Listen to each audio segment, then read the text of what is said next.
جانتے ہو وہ کون خوش نصیب ہے جن کا اللہ خاص مددگار بن جاتا ہے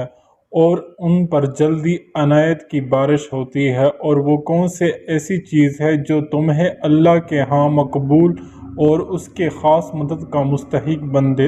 بنا دیتی ہے۔ تو سنو، اللہ تو خود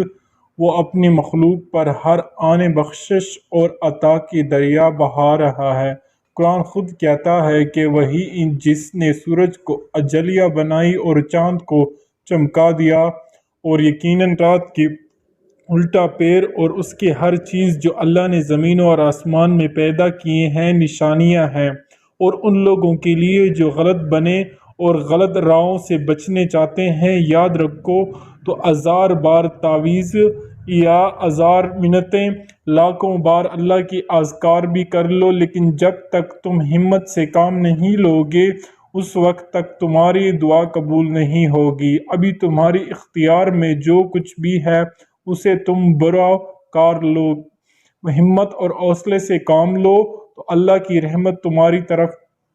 ضرور متوجہ ہوگی۔ یاد رکھو جب حضرت موسیٰ علیہ السلام مصر سے مدینے کی طرف تو راستہ معلوم نہیں تھا اور پہاڑوں کی طویل سلسلے تھے، وہاں نہ کوئی رہبر تھا اور نہ رفیق سفر، بس اللہ کے بھروسے چل پڑا۔ تو اگر وہ اس کے لیے اکیلے جانا ممکن نہیں، گم ہو جائے گا، پہنچا نہیں پاؤں گا، کہیں ایسا نہ ہو جائے مگر خواب دیکھوں گا کہ ان کے اختیار میں جو کچھ ہے انہوں نے اس پر عمل کیا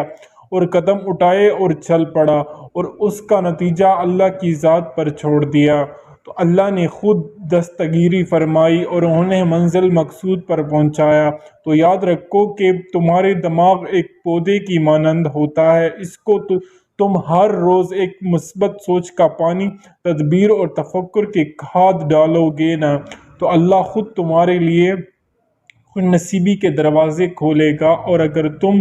ذرا غور کرو تو اکثر ایسا ہوتا ہے کہ چیزوں سے ناواقفیت کی بنا پر تم اپنے قصا و گمان سے نتیجے مرتب کر لیتے ہو، تو تاریخ کے بدلے چٹانوں کی بجائے پہاڑی شروع ہو جاتی ہے۔ تو سنو، اگر تم اپنے کوششیں اور محنتوں کو اس دو دنیا زندگی اپنے ابتدائی مرحلے میں بارہ اور ہوتے ہیں نا، اس کے نتائج برعکس نکلتے دیکھو، مگر اس کے باوجود اگر تم اللہ سے امید اور بھروسہ ٹوٹنے نہیں دیتے تو جان رکھو کہ راز آیات میں کی گئی تمہاری یہ ڈور دھوپ اللہ ضائع نہیں کرے گا، بلکہ تمہاری حقیقت سے آگاہ ہے، اور اللہ پر یقین کی جو رب کر رہا ہے سو تمہیں ان خوش نصیبوں میں شامل کر دے گا جو اللہ کی مدد کے خاص مستحق ہوتے ہیں۔ کیونکہ ہو سکتا ہے کہ تم دنیا کے تنگ نظر میں ہی مبتلا ہو کر اپنی غلطی کوششوں کے بظاہر اچھے نتائج کو پالتے ہو، مگر ان کے برے اثرات تمہیں بے سکون کر دیتی ہیں۔ اللہ تو خود قرآن پاک میں تم سے فرماتا ہے، برائی کرنے والا اور بلائی کرنے والا دونوں کا حال اللہ پر روشن ہے۔ اللہ چاہتا ہے تو اس معاملے پر تم سے سختی کرتا ہے، مگر وہ صاحب اختیار ہونے کے ساتھ ساتھ صاحب حکمت بھی ہے۔ اور جان رکھو کہ کٹھن اور دشواری گزار موڑ جو سفر حیات میں آتی ہیں وہ دراصل تمہاری منزلوں تک پہنچنے والے ذہن ہے۔ اگر تم جینا چاہتے ہو کہ وہ کون شخص ہے نصیب ہے جس کے اللہ خود مدد فرماتا ہے اور اس کی زندگی کی تمام تر رکاوٹیں ہٹا کر اس کی غیب سے مدد کرتا ہے، تو سنو، اللہ کی فیصلہ پختہ اور اٹل ہوتا ہے۔ جب اللہ قسمتوں کے فیصلے فرماتا ہے نا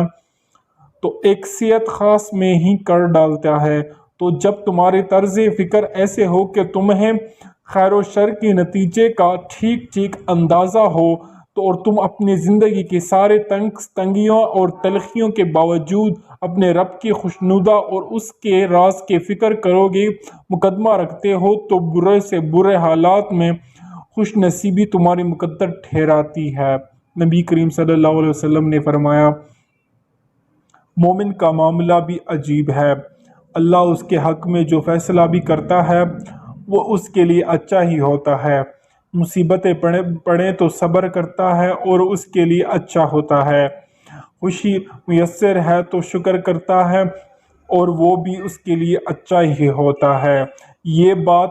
مومن کے سوا کسی کو نصیب نہیں ہوتی۔ اور یاد رکھو کہ حالات کتنا ہی مشکل کیوں نہ ہو، تاریک سے تاریک حالات بھی